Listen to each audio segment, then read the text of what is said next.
Hey everybody.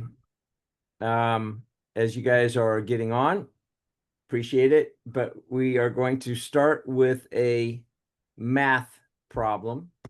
So I'm going to go to Adam Boatsman, our Uh-oh. resident Rain Man, and here is the math problem. So we've been doing this for 5+ years. Adam, what edition is this week? Because I listened to last week and you did not answer the math problem.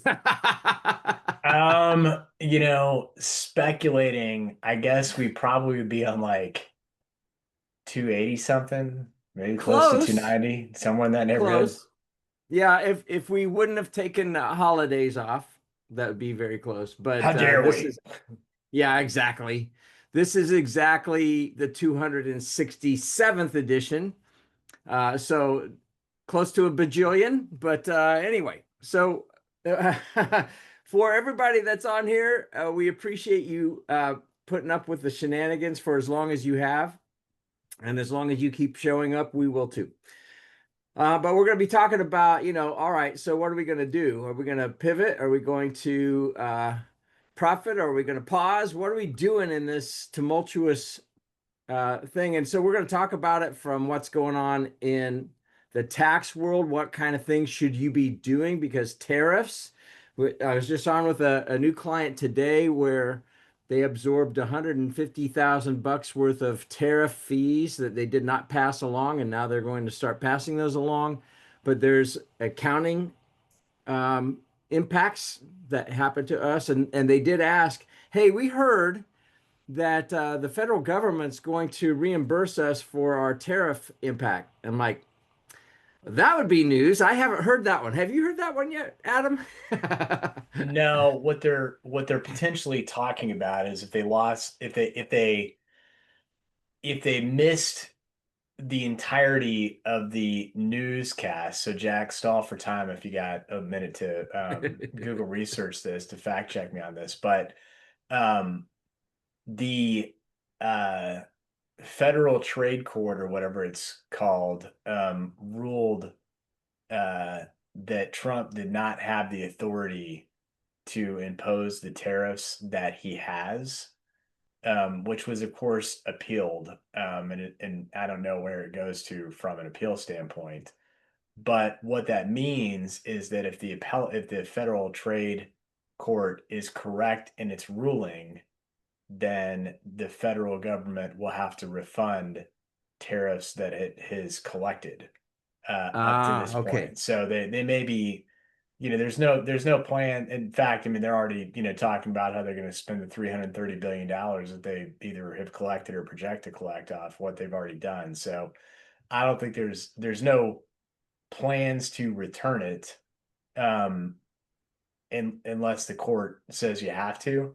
The other thing that you've heard bantied around there is, all this fancy talk of, oh, we're going to give the U.S. taxpayers a dividend back off this tariff income. And, that's just another disguised tax cut. I mean, honestly, it's like, why, you know, U.S. businesses are paying the tariff, until this all gets sorted out in supply chains.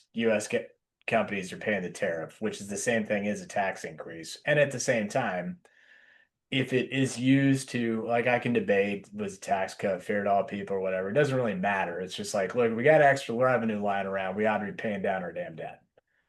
So I Right. am personally excited about that as a use of proceeds. It seems quite reasonable and prudent because in my mind, that's really no different than saying, hey, we're going to do it's kind of no different than we're going to do a temporary sales tax increase to fund transportation. We're going to do a temporary tax increase to pay down the debt. If you call it a tariff, I don't care what you call it. If it's actually being used to pay down the debt, that's a good responsible use of the proceeds that you just have to balance, kind of things out. So with that in mind, that's probably enough out of me. So Jack. here you prompted a trivia question that I think Shoemaker's going to be good on a Starbucks card for. So When was the last time a temporary tax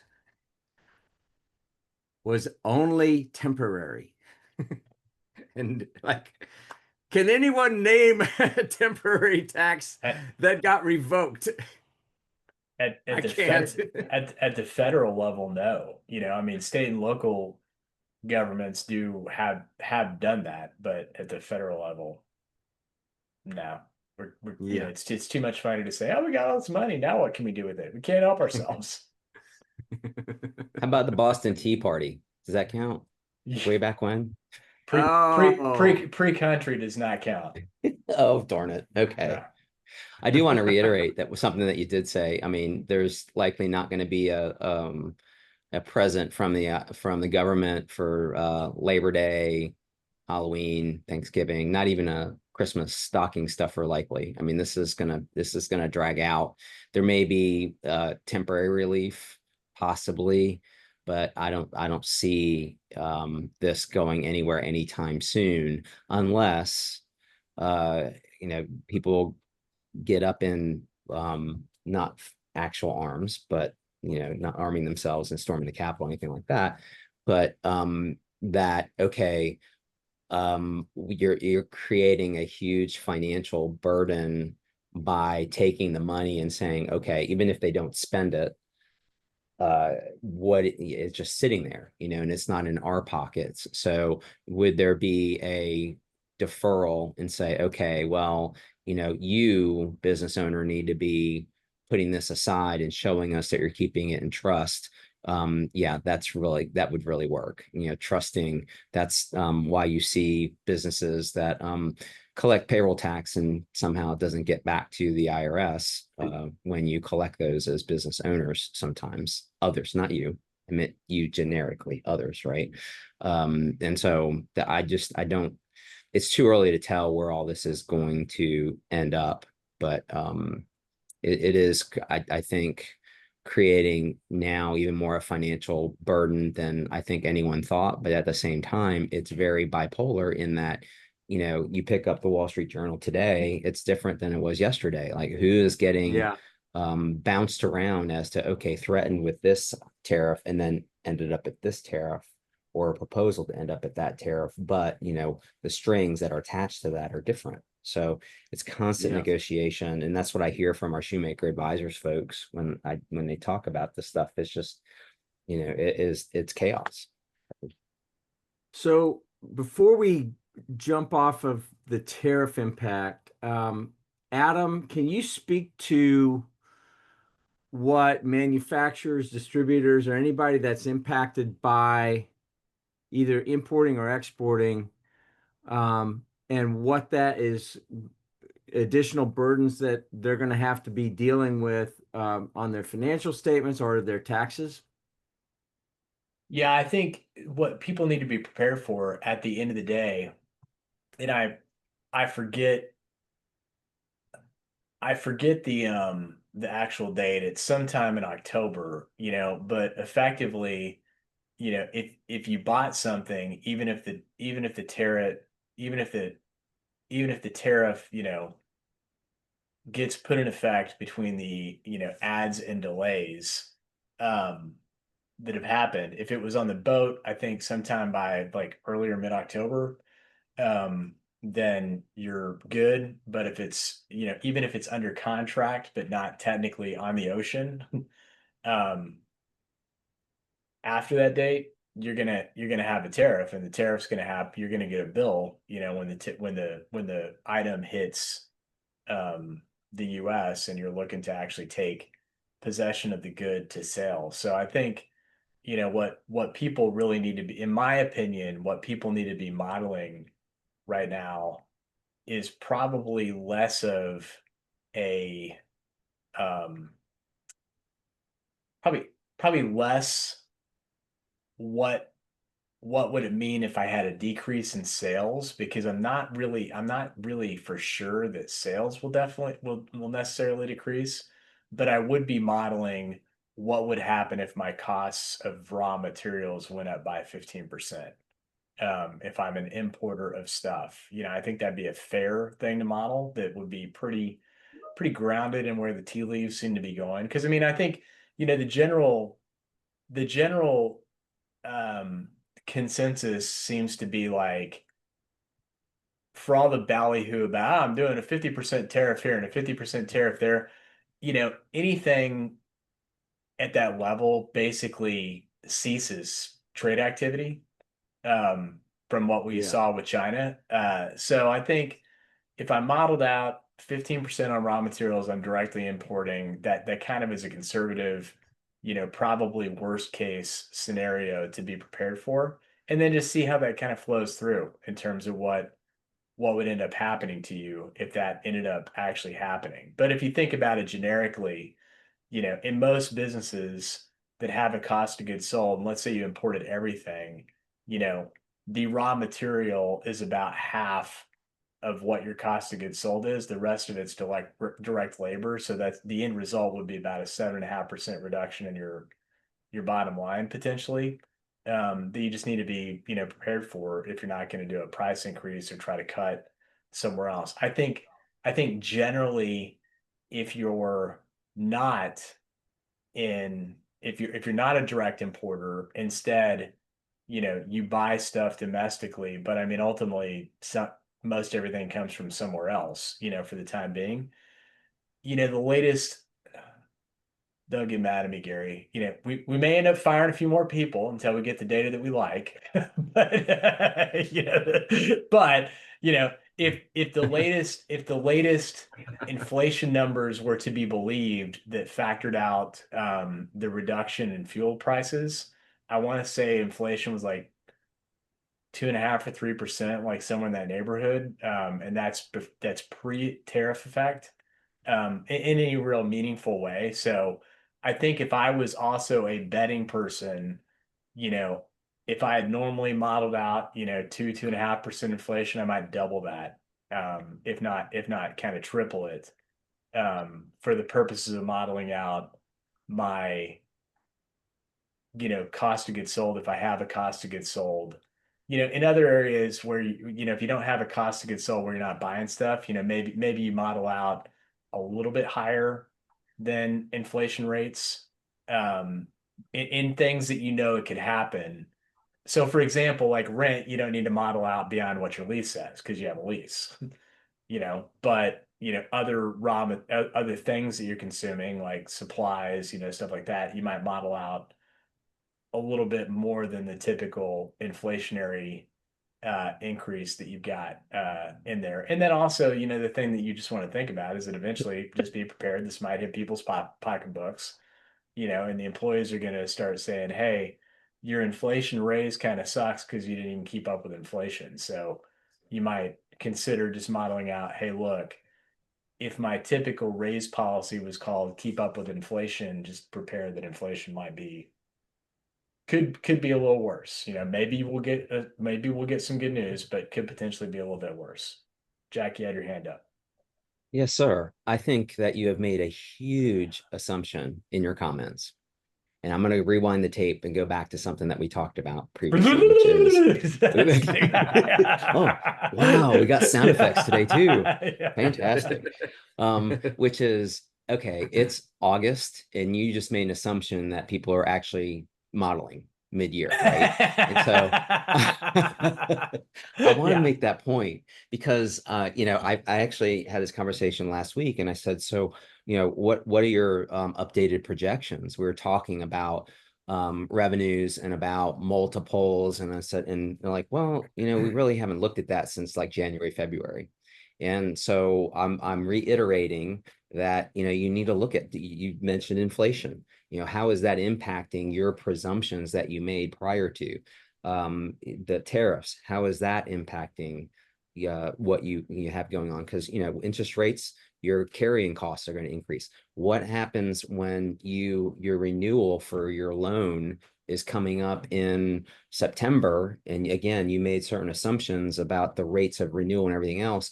I mean, it's harder to get money. these days. It's just Yeah. what it is. And again, I apologize to my banker friends that will tell you, oh no, we're open for business. Come on in, let's talk. But they're going to be looking for more collateral. They're going to be looking for better credit. They're going to be looking to extract a pound of flesh as security, so it's not as draconian as that, but I mean, it's more difficult, and you need to embrace that and embrace it sooner than being on the precipice of renewing your loan and then being told, well, yeah, our underwriters need all this other additional information. So just my point is, yes, this is a good time to take a look, take a pause, small pause, look at what you got going on, look at what your variables, your assumption of the variables are that got you to a certain output, and then have different variations of it. So if your revenue was, at this level, assume an increase, assume a decrease, assume an increase in costs, a decrease in costs, and you need to have all of this and be prepared for all of it. So again, I'm not trying to stress people out. I'm just saying that now is a good time to do that. And it's just human nature. A lot of us get so busy and we're ready. We're, kids going back to school, we're getting back into it, and, we're going 110%, but that needs to be part of it. Yeah. So Starbucks gift card, to whoever can reference where this one came from. I am changing like one of the words. Projections. We don't need no stinking projections. Oh, come on, audience. Come on, I have my pen ready to write down the winner's name so I don't forget to Yeah. send All you the right, actual come card. I'll tell on. the Who's paying main attention? the lead actor was played by Humphrey Bogart, if that gives anybody a hint on the Oh actual man, movie. that goes in the way back It's machine. actually back when movies, were solid in the fact that they did not have good endings. So Yeah. this movie did not have a good ending, by the way. But I'll give the answer if we don't get a hand up here in a second. The actual phrase was badges. We don't need no stinking badges. Um, the yeah, so to Jack's point about the if I was there we go. Thanks, Jamie. That's right, baby. That GPT is a little slow for him, but man, Yeah, they that's came right. through. That's a movie highly it's actually a great movie. Highly recommended. So the it's funny, I'm only 52. I shouldn't know that movie. But DMC, that's funny. So the to Jack's point, I feel like how we started the webinar in the first place was related to the pandemic, and we're like, hey, you need to dive in detail on doing some scenario planning, blah blah. I think for the most part people followed that advice, and then you kind of we hit a recovery, things are going pretty good, see an upswing again, we kind of get out of that discipline. It's sort of like, well, maybe I can eat the nachos now, Gary. It's like it doesn't work that way. Once you have the habit, you're supposed to keep the habit. So Yeah. it is a good time to kind of just get back into some good hygiene habits that we ought to be doing anyway. And to Jack's point about the the banker piece, I mean, I was with it really, and I did a quick scan. I don't think we have any bankers on right now, so I can talk bad about them. It and it's not their fault, it's coming from up on high, but it I mean, people that have had, you know, multi-year relationships with banks in our client base that are the darlings of the bank last year, that and granted, I mean that they kind of, maybe there's a little bit of a financial slip, but it's not like, it's explainable, like very explainable, and it's not like catastrophic. It's like, hey, I'm still meeting my covenant requirements, it's just I'm limping a little, not like beating him by double.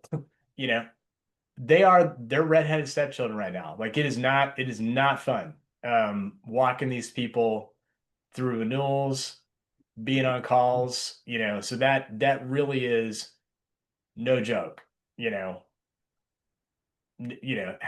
Really, it's feeling almost like home mortgage level. It's like, you know maybe you shouldn't have had this loan in the first place. It's like, well, you gave it to me. Yeah. Like, so it's not to be, not to be a naysayer, but like it's funny. Sorry, last thing, Gary, that someone is probably going to flame me on at this point. It's like, you know, nobody believed President Biden when he said, I promise you the economy is good. you know, why won't you believe me? Like the same thing is happening right now. I swear it's great. Just believe me. Nobody's feeling it. So anyway, I'll shut up. I probably should hang up now. It depends on where you're at. I mean, this is the legal, because I've also talked with clients and new prospects that have become clients where they've got a banner year going. So I don't know. If you're tied to interest rates, it's hard. No doubt about it. If you're tied to interest rates, and if you're big with a lot of the importing and that sort of hoo-ha, uh, those are the areas where I'm seeing it with people I'm talking to. I am curious though, Jack, from your standpoint, because I'm hearing a lot of chatter about this in the M&A world. There's still a lot of money out there, but like, talk to us about what the trends are that you're seeing now versus a year ago or 2 years ago. Yeah, it's I would say a lot more intentionality. And what I mean by that is a lot of hurry up and slow down. So it's hurry up that, okay, we need to get this part of the process of due diligence done, but we also need to make sure that we don't leave any doors closed, that we've looked into every closet to see where the skeletons are. We want to know as buyers, what is your contingency plan? And if you come at it with, well, we've talked to a couple of alternative suppliers, or we've done a few little things, versus saying, okay, we have an I'll call it an options contract, that where if we have an issue with supply chain, that we can go to this company and we know that we are third in line as an alternative, and that they can supply us. I mean, that's the kind of detail that more sophisticated buyers are looking at to see. And so, but that isn't necessarily applicable exclusively in an M&A transaction. That's something, again, that we should all be doing, that I know that we are doing here for things like, okay, to make sure that our, we can continue to function. What happens if, we have, offices down in Tampa and Sarasota? So, and this is a while ago, but continuing the evolution of our technology and efficiency of that, of having redundancy and storage of data. And is our technology keeping up with everything? So those kind of things that to make sure that you're efficient. What is also interesting now, as we get closer to Skynet taking over the world, because you all know how I feel about that, there are questions about how are you implementing AI. I had a discussion this morning, someone who is in the sports industry, in the C-suite for one of our sports teams here in town, actually two of our sports teams technically, and talking about implementation of AI in their business, right?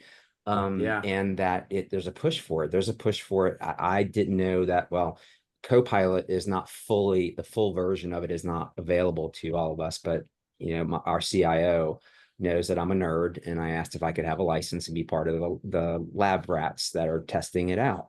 And because I saw how it can be used and integrated in all of our Microsoft products that we use. And so those kind of things come up, and you have more looking into the technology integration of your businesses, and then also culture. I mean, but on the electronic version, I mean, we talk about culture all the time, but okay, the culture of using backing things up. I lost a document temporarily because I didn't have the autosave on. But then when I put the autosave on in a PowerPoint presentation, it didn't sync it up with our document management system. So now I don't know where to go, what to do, kind of thing. And so I'm sure that there is a standard operating procedure in my firm that I am not aware of that this should be on or off. I assume because it was off that's a standard procedure. But so went way off on a tangent, but understand that I think that the due diligence has become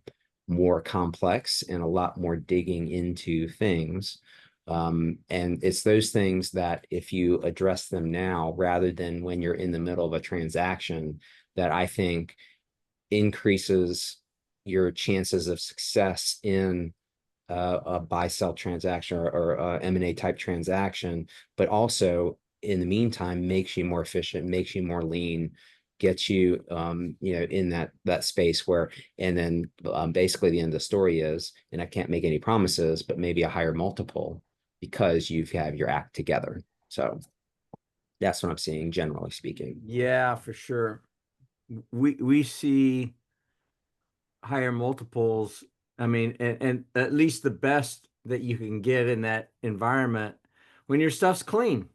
I mean, if you got to go on treasure hunts looking for stuff, you're scaring away a buyer. I mean, no ifs, ands, or buts. And Ellen says, "Hey, business continuity." So yeah, um, you got a plan, and I've got a good friend that coaches a number of CEOs, and he became the CEO of a glass company because the guy died at like 46 unexpectedly. Boom. And his business continuity plan was that Jeff would be able to take it over because his wife couldn't. Um, and he's one of the very few coaches out there that could actually step right in and run a company because he's very good. And But you've got to have that in place. Now, one other thing that I am going to say, and this is a shout out to Adam. I was talking with a large company this week, and they came to us as a referral or from a referral, and they were talking. And so the number two guy, the patriarch, not family, but the founder and their head of finance were with us, and they were talking about a succession plan. And I said, "Oh, hey, you know, how are you structured? S corp." Oh, Adam knows where I'm going. Popeye plan. Mm-hmm. And so we've done this for a number of clients, including one of my close friends, and we saved them a ton of money on tax because there's a very specific way you can structure something that massively cuts the tax burden. But he told me that he'd already sold 30% of the company in like directly to this guy, or not 30%, it was a little bit less than that. And I said, well, so did he pay taxes on that? Yeah, he did. Like, oh, okay. So I described the Popeye plan to him. Adam, you can do it if you want to, but I said, you've got to have some time, typically 4 to 5 years. Well, he's like, I wish I would have known about that, but we're moving in 6 months. Well, we can't save them the kind of money we could if they would have known about this, because this guy that's been with him, that he's transferring and selling the company to, has been with him for over a dozen years. But if you, my whole point is, there's no time like the present. When's the best time to plant a tree? 10 years ago, but or today. So um, we can help, and this isn't just a shameless plug for us, but like we can help with that. And if you don't have a good tax advisor that can, find somebody that can, besides just checking boxes, because it'll save you a ton of money. Anything you'd add to that, Adam? No, I would agree with Gary's statement. So is it okay if I switch gears back on you, Gary? Go for it. All right. Yeah, I mean, kind of the last thing I probably would hit on is the making sure that, you know, if nothing else, even if you have to raise prices due to tariffs or something, hey, let's just cement the customer relationships.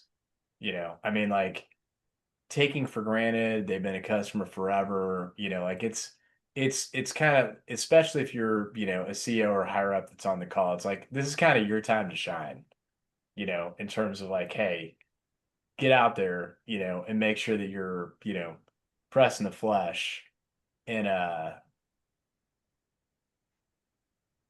double checking to make sure that, hey, these relationships are really where I believe these relationships should be.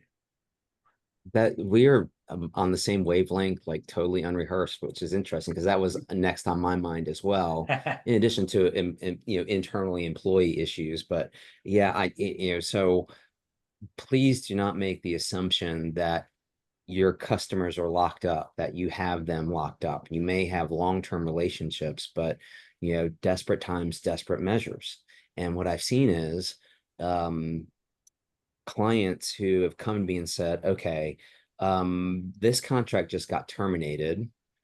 I don't think they can terminate it. And let me tell you the background story about it, which is a long-term customer, instead of coming to us and saying, hey, we can get better prices elsewhere, we went ahead and made the switch, and I did it and not told you, so that way I wouldn't have any regrets and it's a done deal. And so I'm telling you that we can't turn it back. And I apologize, and it's not very professional of us to do that, but I felt like this is what I had to do, and hopefully we can preserve our longstanding friendship. You don't want to be on the other side of that conversation. And so, and it's again, we have only a limited number of minutes per day, and you have to allocate that to deal with putting out fires, but also business development. And I think a lot of us take for granted that everything is a-okay with the relationships that we have because no one is yelling at us about, okay, why are you doing this? Why did you raise your prices? So, communications with in keeping people apprised of things. And this is related, but a little different. If you're going to make changes, if you're going to increase prices, don't just send them an invoice with a higher price. Let them know what's going on, and share some empathic thoughts that, hey, we're sorry we have to do this, but we waited as long as we could, and this is just impacting us. And so if there's something that we can do to help, and what you're actually saying is, okay, if it is 15 days, they're supposed to pay within 15 days after they get an invoice, maybe increasing it to 20 days to help their cash flow, that kind of thing. So I'm not saying extend it to 30, 60 days or anything like that if that's not how you normally roll. But I think there are ways to, and if you open that dialogue, it's better than not assuming and then finding out after the fact that you've just lost a customer or a client. That's a great point. If you think back to when we started this thing in March of 2020, nobody knew what was going on. All we knew was we were shut down. Go back to the things that you did. If you survived and you're on this call and you survived through that, go back to the things that worked for you as part of that pivot. Think about it, because I think we can, like, I think we had to get sharper very quickly during that period of time. So go back in the not so way back machine and think about it. Any thoughts from the gallery besides the treasure of Sierra Madre and Helen talking about business continuity? I'm going to Yeah, add this this is too, and it's something that came up with the discussion of ownership of data. So it's really from our data security, data breach group, which is a part of our intellectual property group, which is, I mean, in that conversation, it was, who owns the data that you're processing?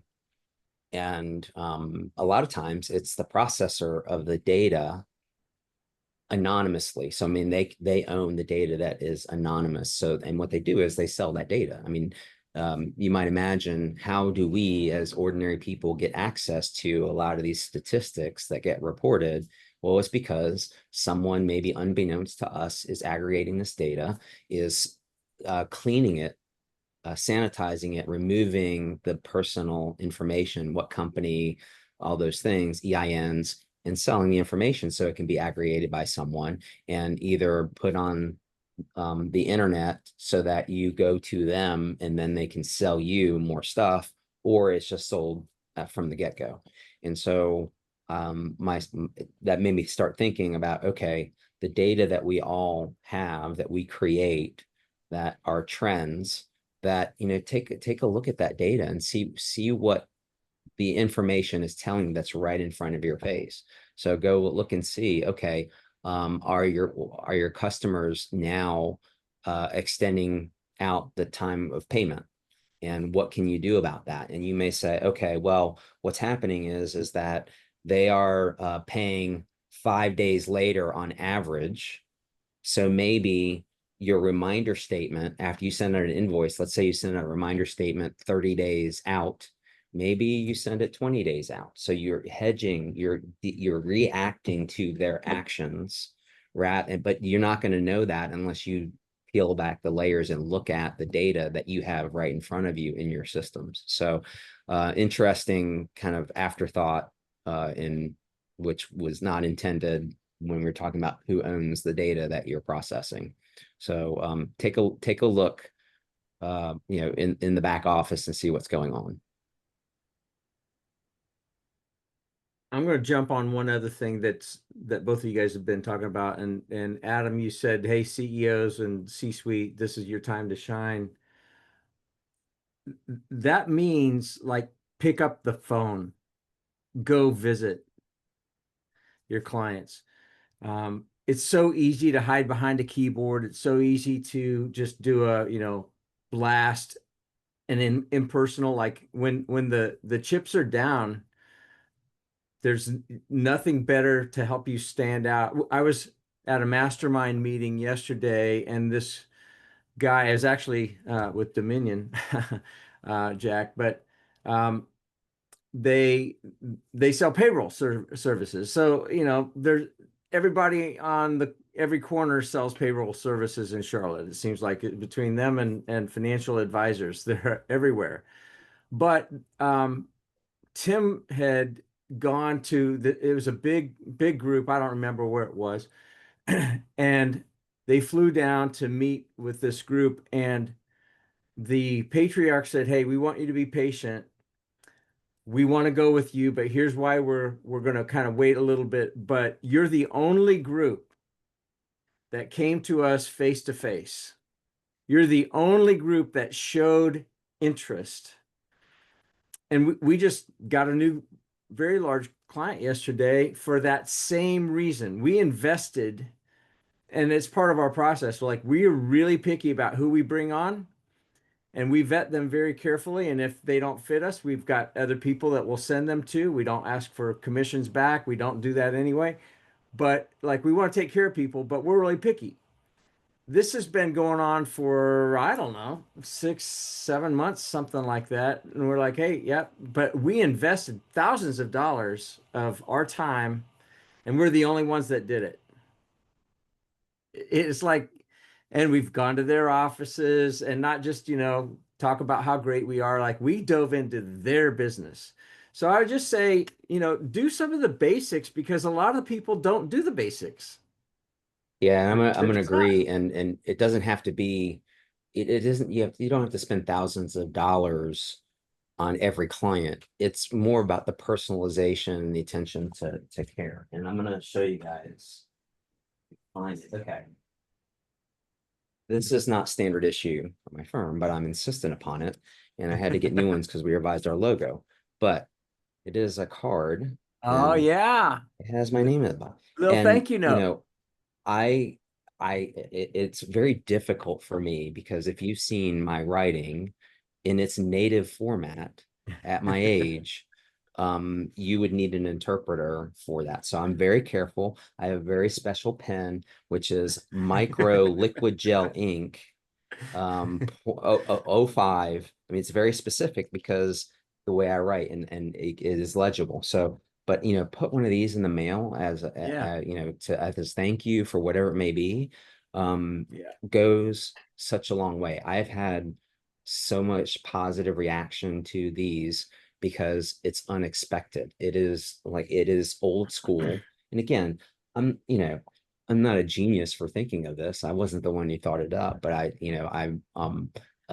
saw my peers doing this kind of stuff, and I've continued to do it. I need to do it more often, quite candidly. I do do the quick replies, and now apparently, and I haven't done this, AI will draft a reply. It says, hey, tell it, hey, send a friendly reply with a request for follow-up next week, and then it'll do it like that. Make it nicer, make it more professional, use more legalese.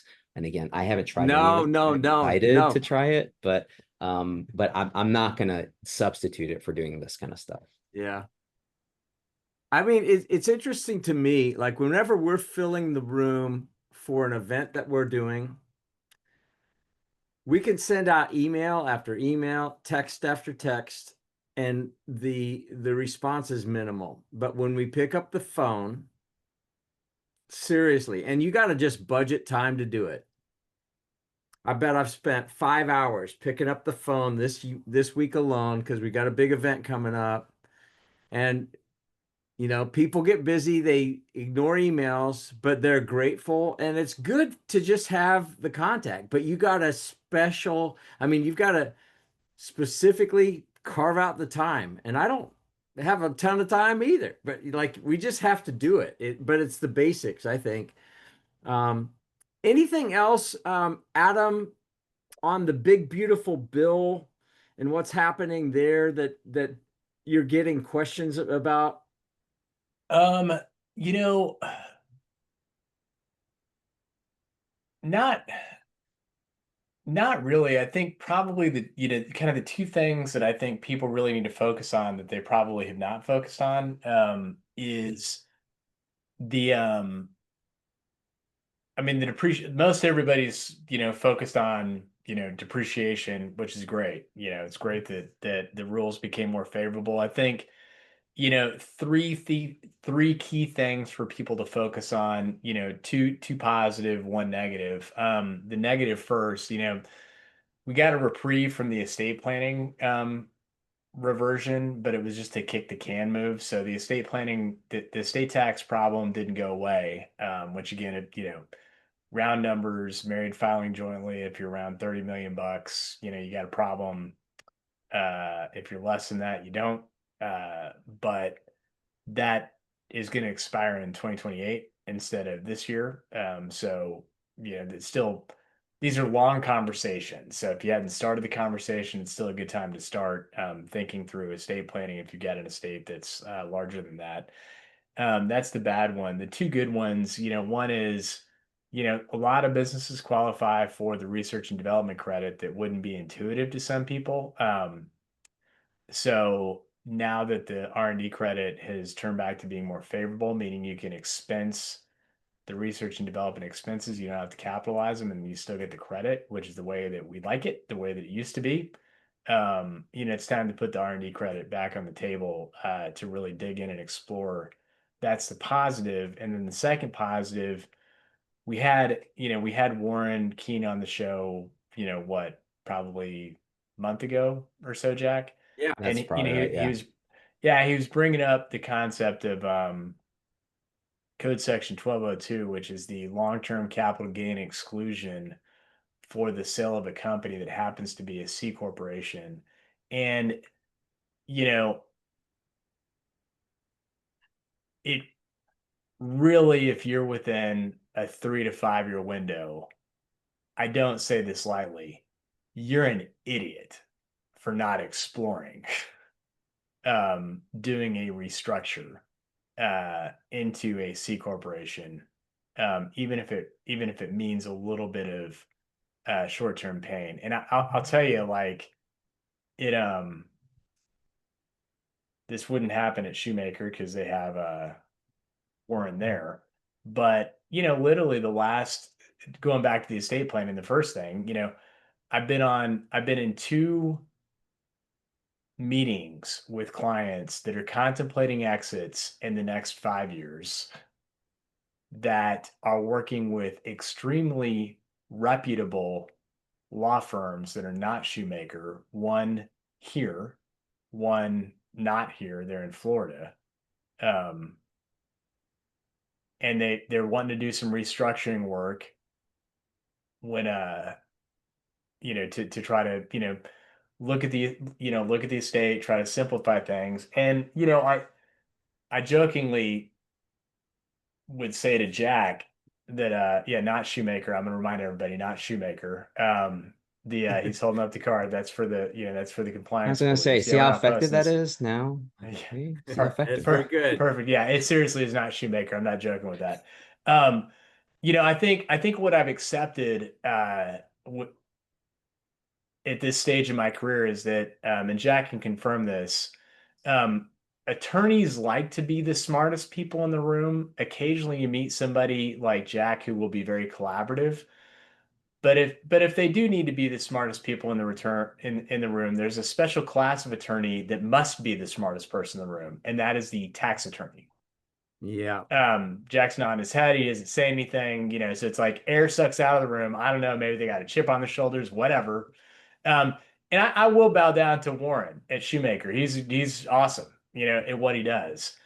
The rest of them, it's kind of like, look, if it wasn't my idea, you're going to go to jail. If it was my idea, it's the greatest thing since sliced bread. Anyway, these are all calls that are happening about restructuring. We're going to do this, we're going to do this, it's going to be great, blah, blah.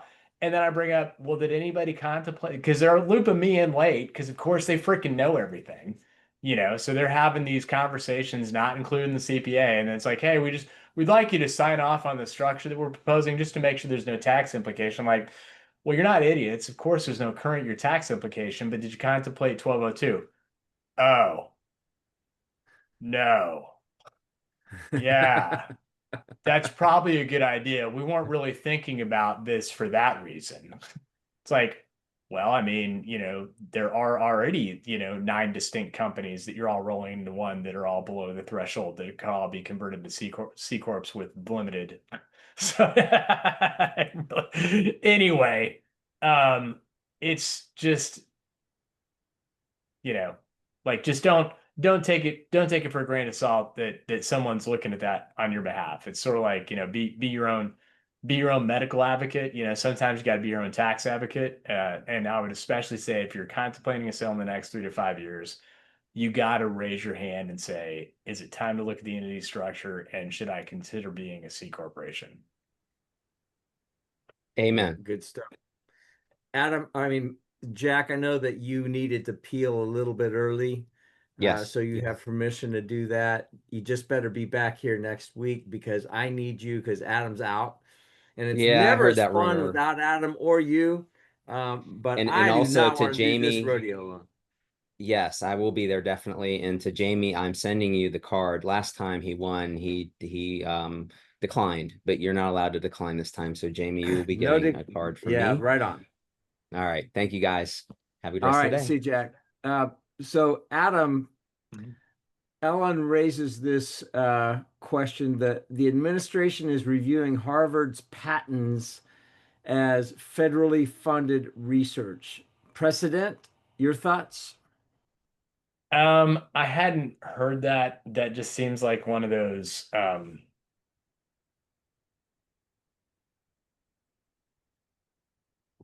I mean, why Harvard and why not everybody then? It's sort of like, did Al Gore invent the internet? Like, According to Al, he yeah, did. right. So I mean, like it, really, if you think about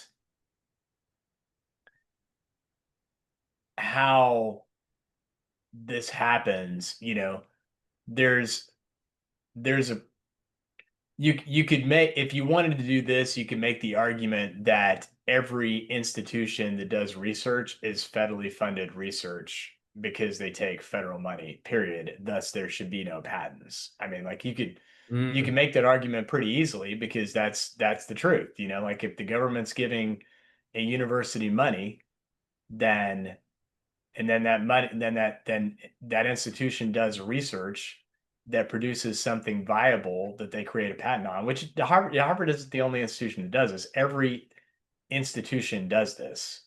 um Fun side fact, you know, my son went to SCAD. If he puts something out there and reference SCAD retain the rights to it, you know, so they're very careful about like wow. not, yeah, I mean, like not, you know, not referencing anything related to SCAD when he released something that he made at SCAD. So unless it was like specific to a SCAD project. So point in saying that is it's a slippery slope that it's like you can't, you know, it feels like it's all or nothing. Like in other words, why would Harvard, why would, I don't know if Bob Jones does research or not, but why would Harvard be federally funded research, but Bob Jones not, to the extent that Bob Jones takes any federal money at all related to research? Yeah, it's kind of like picking and choosing, you know? Yeah, that makes sense. I Yeah, mean, I mean, it kind of upends, it does bring a broader question, you know, should a not for profit or which a university is have the right to hold a patent or not? You know, you know, I can make the broader argument that they should not, you know, because they didn't really bear the economic risk associated with the research. You know, it was subsidized through something else. So, versus like if Gary and I went and invented something and we had to cough up the money for that, you know, like hell yeah, we got to get a patent, you know, to yeah, protect our intellectual property. So it's an interesting argument. It's just that, you know, you can't isolate it down to to Harvard. yeah, yeah. It's like there's just so much, and it's gone on both sides. Let's just call a spade a spade, you know. Yeah. Oh, you're in my camp, you're protected. You're not in my camp, you're going to be vilified. Vice versa. I mean, like just equal measure, you know, the law should be applied in equal measure. I don't care what you whether you have an RD or an I, equal measure. Yeah, no, So, it's funny because like you making that argument now that we're not talking about anything relevant, so people want to tune out now. You know, it's interesting that you know Major League Baseball is now about to have balls and strikes called by a computer. Um, one could really? say, you know, perhaps we should turn the federal judiciary system over to a computer. You know, Exactly. to call the balls, and if we're willing to do it with the baseball, you know, why would, you know, why wouldn't we do it here? I'm just throwing that out there as an item. That's actually really good. It just depends on who's programming the AI. I No, I I got mean, it. Yeah, I mean, you know, is it knees to numbers? You know, if the game's if the you know, if the game's out of hand, do I, you know, widen the strike zone a little bit to let everybody go home, or do I keep that baby locked in? Who knows, you know? yeah, I mean, dang, Yeah. makes a difference. It's interesting. Speaking of AI, so I use this program called GenSpark AI, Mhm. um, and that's where I've been creating my Tattoo Tuesdays, where the dyslexic thing, and it started because of this, making AI work. You know, I wanted to do a dyslexic tattoo, you know, where somebody had transposed letters. Well, so I was getting ready to do it Sunday night, Monday night, it's down. Like, and I'm talking with, you know, the prompt. I'm like, hey, what's going on? You know, like a person. Oh, we're so sorry. Hey, I paid, you know, money for this. Yes, I'm so sorry, but you know, for some reason that functionality, I'll keep checking on it. I'm like, well, let me know. It never did. So like, hey, is it up? Is it up? Finally went up yesterday. Um, so it's funny you're talking back and forth with this, but then we created an app using base camp 44 or something like that with another group that we're trying to use internally, and it's not been available for 3 days. Like, what the heck is going on out there in the AI world? But when it goes down, it goes down, man. So it's just interesting. It's getting better. And what I don't know if you saw this, Adam, or not, but they said Chat GPT 5, I think, that it has fewer hallucinations. I'm like, good. It's what I've been using. I can't speak to that one way or the other, but it's what I've been using. Okay, cool. Yeah, that's cool. I do use some of that for when I'm writing to not to create what I want, but I'll have it refined. Do Grammarly checks. So Grammarly is a great one, and that whether that's AI or not, but I've been using that for a few years. But just to make sure that I got things going the way they need to. So anyway, enough about AI, I suppose. Any other parting thoughts or questions? We got a few more minutes for anybody. If you want to raise issues, we're here. And if not, we can call it a little bit early. Any parting thoughts for you, Adam? Yep, I'm all good, man. Just keep on keeping on. All right. So next week, little primer, Adam will be gone, but and having a lot of fun. But we're going to be in our new offices in Savona Mill. Is it called Wesley Heights? I think. I don't know. It's on a greenway. It's about 10 minutes from our current offices in South End. It's kind of between Freedom Drive and north of Moorhead, and so it's east of Freedom Drive by a couple blocks, kind of close to Tuckasegee. But it's on a 33-acre campus on Greenway. It's a 105-year-old building, and we've got a podcast studio, and it's cool. So I think we're the only CPA firm on the planet, Adam, that I know of that has a podcast studio, and it's a nice one. There you go. And our Perfect. rent's going down, which is awesome, which is why we're moving. So um, anyway, I'm going to be doing that. I'm going to be doing a maiden voyage, provided we get our internet service up today. I'm going to go check on that today. But anyway, stay tuned, and hopefully we'll do an open house there too. So All yeah, right. Jamie, we definitely want to. We'll do an open house. So thank you guys for joining us. I hope you guys have a wonderful rest of the week. Stay dry. All right. And All we will right. put this up on the BGWCP or BGW YouTube channel. And also Shoemaker will put it up later on today after Jamie gets back from Wilmington taking one of her kids to college. You guys have a wonderful one. See you. All right. Thanks, guys.